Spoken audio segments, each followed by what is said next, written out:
জীবনে যত বড় বিপদ আসুক, ডিপ্রেশনে যদি পড়ে যাও, কোনো সমস্যায় পড়ে যাও, মানে আর কোনো রাস্তাঘাট দেখতেছো না, এখন দেখতেছো দেয়ালে পিঠ থেকে গেছে, চারটা কাজ করবা, ইনশাল্লাহ তুমি ডিপ্রেশন থেকে বের হয়ে আসবা। সর্বপ্রথম কাজ হইলো 2 রাকাত নামাজ পড়ে ফেলবা। উজু করে 2 রাকাত নামাজ পড়ো। নামাজ পড়ে তুমি আল্লাহ তাআলার কাছে পরামর্শ চাইবে, আল্লাহ আমি তো এই সমস্যায় পড়ে গেছি, আমার তো হঠাৎ করে বাবা মারা গেছে, আমি তো এখন চোখে কিছু দেখতেছি না, আমি তো এই অন্যায়টা করে ফেলছি, আমি কি করব? আল্লাহ তাআলা তোমাকে পরামর্শ দিবে।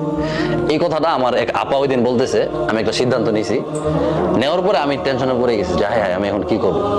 তো আমার আপা আমাকে বলতেছে যে তুমি কাজ করো, 2 রাকাত নামাজ পড়ো, নামাজ পড়ে আল্লাহ তাআলার সাথে পরামর্শ করো। আমি চিন্তা করছি আল্লাহ তাআলার সাথে পরামর্শ করবো কিভাবে। 2 রাকাত নামাজ পড়ছি, নামাজ পড়ে আমি আল্লাহকে বলছি যে আল্লাহ আমি তো এমন একটা সিদ্ধান্ত নিছি, কি করব।